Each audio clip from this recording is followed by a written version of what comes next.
नमस्कार, खबर समय जगत में आपका स्वागत है। मैं हूं आपके साथ अंकिता और आइए अब खबर देखते हैं विस्तार से।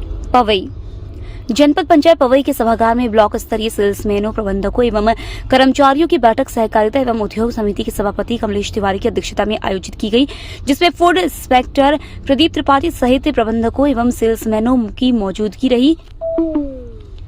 बैठक शासन की अति महत्वाकांक्षी योजना का लाभ सीधे जनता को मिले, जिसे लेकर सभापति कमलेश तिवारी द्वारा आहूत की गई। सभापति तिवारी ने बताया है कि जनपद अध्यक्ष महोदय मोहिनी आनंद मिश्रा के द्वारा 3 से 4 दिन पहले ग्राम पंचायतों का भ्रमण किया गया था। इसी दौरान ग्रामीण जनों ने अध्यक्ष महोदय से खाद्यान्न वितरण प्रणाली से लेकर शिकायत के साथ आरोप लगाए थे कि जिसे लेकर ग्रामीण जनों की समस्याओं को गंभीरता से लेते हुए पवई ब्लॉक के समस्त सेल्समैनों एवं प्रबंधकों को बुलाकर बैठक की गई है।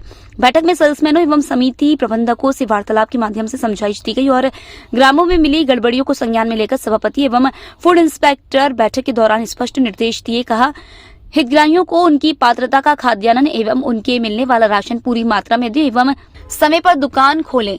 अगर ऐसा नहीं किया तो कार्रवाई की जाएगी। सभापति ने धान खरीदी केंद्रों की समीक्षा की। बैठक के दौरान सेल्समैनों भी अपनी समस्याओं का समाधान करने को कहा। उन्होंने कहा, सरकार की ओर से हम लोगों को कोई मदद नहीं दी जा रही है। सही समय पर तोल के साथ खाद्यान्न वितरण करने के बाद ही सेल्समैनों के खिलाफ अधिकांश झूठी शिकायतें 121 या 181 या अधिकारियों की जाती है।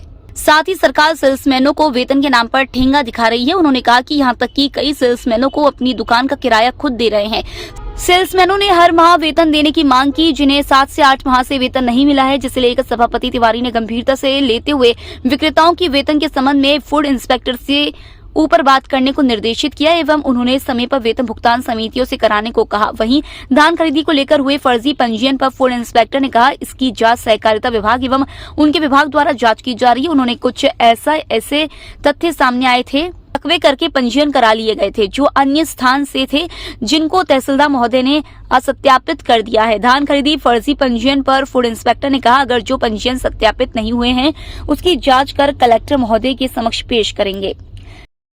बैंक के अधिकारी हैं, एसडीएम साहब के प्रतिनिधि, नायब तहसीलदार स्तर के अधिकारी, 7 सदस्यीय टीम है। वो टीम आपके प्रस्तुत आवेदन का परीक्षण करेगी और अगर वो सही पाया जाता है तो नियमानुसार जो भी स्टॉक घटाने की प्रक्रिया है उसके तहत आपका स्टॉक घट जाएगा। सिर्फ 8300 रुपये देते हैं। उसमें से आप विक्रेता को कितना देते हैं? उसको हम देते हैं 7700 रुपये। 7700। तो अभी किस महीने तक का भुगतान आपने करवा दिया है? भुगतान अभी हमारे यहाँ कुछ जगह तो सितंबर तक का हो गया है और कुछ जगह अभी अप्रैल से वितरण नहीं हुआ। काफी समय कारण चला गया है। इनकी समिति के और कौन है कोई सेल्समैन? किस महीने तक तो मिल गया है? दूसरे वार से पूछो तो लीजिए सर। मेरा बैठक के दौरान सब लोगों से बातचीत हुई थी इस मामले में। लोगों ने बताया कहीं किसी की मशीन खराब है, किसी का प्रिंटर खराब है। हमारे सहकारिता के अधिकारी कर्मचारी सब लोग उपस्थित हुए हैं। लगभग समस्या का निदान हो गया है। मेरा मानना है कि जनप्रतिनिधियों को हमेशा जनता के बीच में जाकर ही काम करना चाहिए। उसी तारतम्य में हमारे अध्यक्ष महोदया और मैं स्वयं, हमारे अधिकारी कर्मचारी सब फील्ड पर जाते हैं। जहां जो समस्याएं जनता की आती हैं उन्हें निदान करने के लिए भरकस प्रयास करते हैं। उसी कड़ी में आज विक्रेताओं की और समिति प्रबंधकों की, तमाम अधिकारी कर्मचारियों की बैठक बुलाई थी। बहुत से बिंदु निकल के आए हैं। सुधार भी होगा, सुधार हो भी रहा है। हमें लगता है कि अगले माह जो बैठक होने वाली है उसके पूर्व सभी लोग तैयार हैं कि हमारी विसंगतियां जो थोड़ा हैं, कहीं मशीन खराब है, कहीं प्रिंटर खराब हैं, उसे अधिकारियों द्वारा कहा गया कि हम बनवा के दे देंगे। उन्हें परिचय भी मिलेगी, उन्हें सरकार के फ्री गल्ला का लाभ भी मिलेगा। ये हमें पूर्ण विश्वास है। कुछ समस्या सेल्समैनों ने रखी है। विगत उन्हें 6 से 7 महीनों से वेतन नहीं मिल पा रही। उस विषय में क्या कहेंगे आप? ये अभी जानकारी साझा की गई है, तो कुछ उन पर पीडीएस का, कुछ बारदाने का कुछ पैसा उनके पास भी जमा होना है और इनको तनख्वाह भी देना है। तभी सामंजस्य बनाया गया है कि आप लोग अपने बारदाने का पैसा बैंक में जमा कर दीजिए और समितियों से अपना मासिक तनख्वाह भी आपको मिल जाएगी। जनपद की सहकारिता एवं उद्योग समिति के सभापति महोदय द्वारा कर्मचारियों की और विक्रेताओं की एक बैठक आयोजित की गई थी।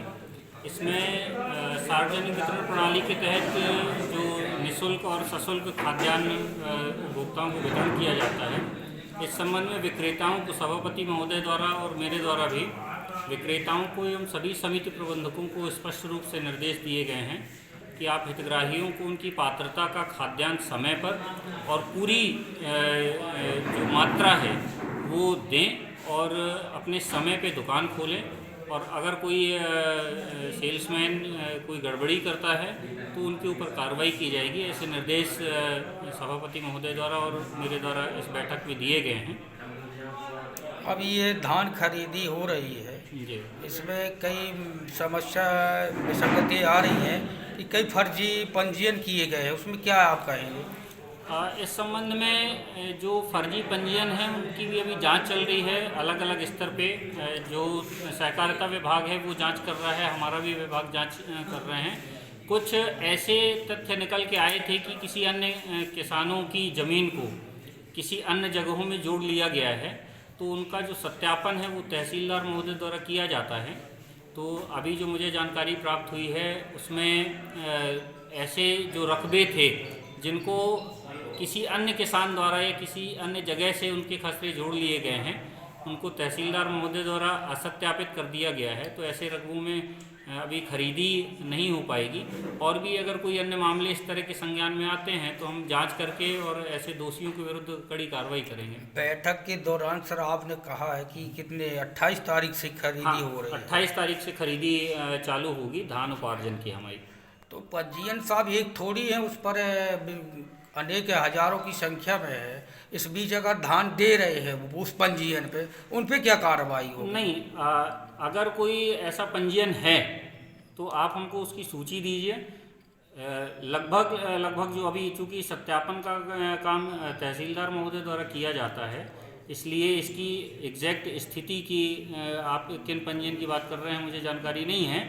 लेकिन अगर ऐसा कोई पंजीयन है जो अभी असत्यापित नहीं हुआ है और अभी भी किसी की ज़मीन जुड़ी हुई है, तो आप उसकी जानकारी आप हमें दीजिए। हम उसकी जांच करके प्रकरण बना के कलेक्टर महोदय के समक्ष प्रस्तुत करेंगे।